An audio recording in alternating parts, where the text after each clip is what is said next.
इस बार पाकिस्तान जो है चाइना 81% हथियार उनके चाइना ओरिजिन के हैं। चाइना अपने हथियार फ्री में टेस्ट करवा रहा है यहाँ एडवांस्ड वेपन सिस्टम्स के बरखिलाफ। तो हमको ये देखना था कि हम क्या कर सकते हैं। तो वो हथियार जो हैं उसके या तो अमेरिका से आ रहे हैं या चीन से आ रहे हैं। मिसाइल सिस्टम्स हैं, एयर डिफेंस सिस्टम्स हैं, बाकी जो है अभी वो नेवी के फ्रिगेट्स वगैरह भी दे रहा है उनको, काफी उन्हें पनडुब्बियां भी दे रहा है उसको। क्योंकि देखिए लड़ाई शुरू करना बहुत आसान होता है पर उसको खत्म करना बहुत मुश्किल है। आपके सामने है वहां पे इजराइल और अब ईरान का है। आप गाजा में देख लीजिए इजराइल किस तरीके से फंसा हुआ है। तो शुरू करना कोई मुश्किल नहीं है, खत्म करना बड़ा मुश्किल होता है। इसके लिए अगले राउंड के लिए हमको बिल्कुल तैयार रहना होगा। वुड हैव फॉलन और अच्छा नुकसान हो जाता है क्योंकि बड़े स्मार्टली ओपन एंडेड वॉर में नहीं फंसे और हमने जल्द से जल्द सीज फायर कर दिया। जैसा कि हेडलाइंस आप देख चुके हैं, आगे आपको वीडियो की तरफ ले चलते हैं। इससे पहले आपको बताते चलें कि मेजर बख्शी का रद्द-ए-अमल इस वक्त सामने आ गया है, जबकि पाकिस्तान और भारत की जंग खत्म हो चुकी है, मगर इस वक्त भी भारत का रोना धोना नहीं रुक रहा।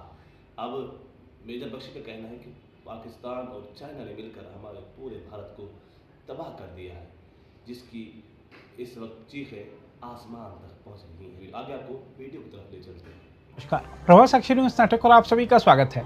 उप सेना प्रमुख lieutenant general Rahul R Singh की ओर से किए गए खुलासों का रक्षा विशेषज्ञ अपने अपने हिसाब से विश्लेषण कर रहे हैं, लेकिन सबके निष्कर्षों में एक बात यह उभर कर आ रही है कि सबसे बड़ा खतरा चीन से है और जिस तरह ऑपरेशन सिंदूर के दौरान चीन पल पल की जानकारी पाकिस्तान को दे रहा था, उसको देखते हुए खतरा यह है कि अगर चीन से जंग के हालात बनते हैं तो हमारी हर मूवमेंट के बारे में ड्रैगन के पास जानकारी होगी।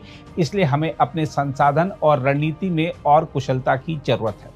हम आपको बता दें कि उपसेना प्रमुख ने खुलासा किया था कि चीन ने मई में भारत पाकिस्तान के बीच हुए 4 दिवसीय सशस्त्र संघर्ष को विभिन्न हथियार प्रणालियों के परीक्षण के लिए एक प्रयोगशाला की तरह इस्तेमाल किया और दूसरे के कंधे पर बंदूक रखकर दुश्मन को मारने की प्राचीन सैन्य रणनीति के अनुरूप इस्लामाबाद को हर संभव सहायता प्रदान की।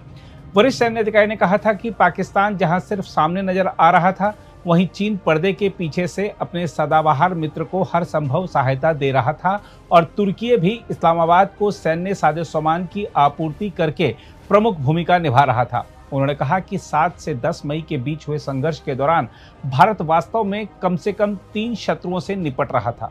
बहरहाल आइए देखते हैं रक्षा विश्लेषक मेजर जनरल जीडी बख्शी और कैप्टन अनिल गौर इस पूरे मुद्दे को कैसे देख रहे हैं। देखिए, बहुत नापातुला बयान है। उन्होंने कहा कि इस बार पाकिस्तान जो है हमारे बिल्कुल पॉपुलेशन सेंटर्स को छू नहीं पाया, कोई बम नहीं गिरा, कोई कुछ नहीं हुआ, जबकि हमने उसके लाहौर, सियालकोट, मुरीद के, भावलपुर ये शहरों के बीचों बीच 9 टेररिस्ट ठिकाने ठोक दी। ठीक है, तो क्वाइट ऑब्वियसली वो उन्होंने सही कहा है कि चाइना 81% हथियार उनके चाइना ओरिजिन के हैं। चाइना अपने हथियार फ्री में टेस्ट करवा रहा है यहाँ एडवांस्ड वेपन सिस्टम्स के बरखिलाफ। तो हमको ये देखना था कि हम क्या कर सकते हैं। इसके लिए अगले राउंड के लिए हमको बिल्कुल तैयार रहना होगा। उन्होंने ये भी बताया कि भाई 21 टारगेट्स थी टेरर, हमने केवल 9 एड्रेस करी थी, तो बाकी छूट गई हैं, उनको हम एड्रेस करने वाले थे लेकिन सीज फायर आ गया। लेकिन उन्होंने ये भी कहा कि हमने बड़े स्मार्टली ओपन एंडेड वॉर में नहीं फंसे और हमने जल्द से जल्द सीज फायर कर दिया। मेरा सिर्फ कहना है कि 1-2 दिन और भी चल जाता तो कोई नो हेवन और वुड हैव फॉलन और अच्छा नुकसान हो जाता, क्योंकि हमने बिल्कुल एयर डोमिनेंस गेन कर ली थी। हमारा टोटल एयर सुपीरियरिटी थी over the skies of Pakistan. तो अच्छी तरह से जो बची खुची टारगेट्स थी उनको भी ठोक लेना था 2 दिन तक या 3 दिन तक। देखिए पाकिस्तान जो है खुद ब खुद तो उसके पास आपको पता है कि ना उसके पास पैसा है कोई हथियार खरीदने के लिए, ना उसके पास और कोई ऐसा उसकी इंडस्ट्री है कि वो हथियार बना सके। तो वो हथियार जो हैं उसके या तो अमेरिका से आ रहे हैं या चीन से आ रहे हैं। अमेरिका के जो हथियार हैं उसके ऊपर तो उन्होंने पाबंदी लगाई है कि कहीं वो जो जैसे उन्होंने F-16 वगैरह दिए हैं वो हिंदुस्तान के खिलाफ नहीं इस्तेमाल कर सकते, और कहीं पे भी अगर अमेरिकन इक्विपमेंट इस्तेमाल करना है किसी के खिलाफ पहले उनको परमिशन लेनी पड़ती है। तो चीन रह गया। चीन इसमें अपना मफाद देख रहा है कि पाकिस्तान को सपोर्ट करके, क्योंकि चीन ने उनको काफ़ी जो है एंटी एयरक्राफ्ट जो मिसाइल सिस्टम्स हैं, एयर डिफेंस सिस्टम्स हैं, बाकी जो है अभी वो नेवी के फ्रिगेट्स वगैरह भी दे रहा है उनको, काफ़ी उन्हें पनडुब्बियां भी दे रहा है उसको। उसका मकसद ये है कि देखिए already China Pakistan economic corridor जो बना रहा है ये चीन पाकिस्तान के अंदर, वो उसके अंदर इतने $1 बिलियन उसने खर्च दिए हुए हैं। और दूसरी बात यह है कि उसको पता है पाकिस्तान जो है वो एक भिखारी नेशन है और जल्द ही वो बिल्कुल कंगाल हो जाएगा।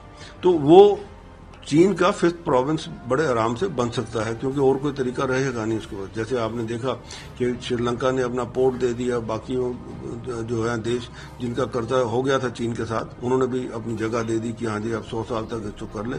वही हाल पाकिस्तान का होने वाला है। अब रहेगी बात तुर्की की।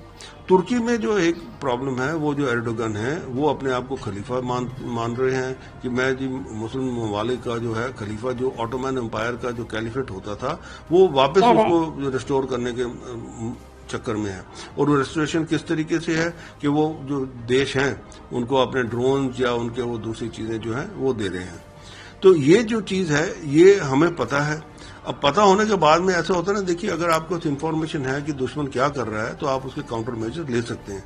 और हिंदुस्तान में हम काउंटर मेजर ले रहे हैं और हमें पूरा यकीन है कि जो हमारे जो अपना पॉलिसी बन रही है और जिस हिसाब से हमारे काउंटर मेजर्स हैं वो इन सबको जो है नलिफाई करेंगे। तो मेजर बख्शी का रद्द-ए-अमल आपने देख लिया है कि उनका कहना है कि इस वक्त पाकिस्तान और चाइना ने मिलकर हमारे पूरे मुल्क को तबाह कर दिया है, जिसके लिए इस वक्त हमें सर ढांपना पड़ रहा है। अगर आपको हमारी इसी तरह की वीडियो अच्छी लगती है तो हमारे चैनल को सब्सक्राइब जरूर करें और घंटी के बेल आइकन को भी जरूर दबाएं।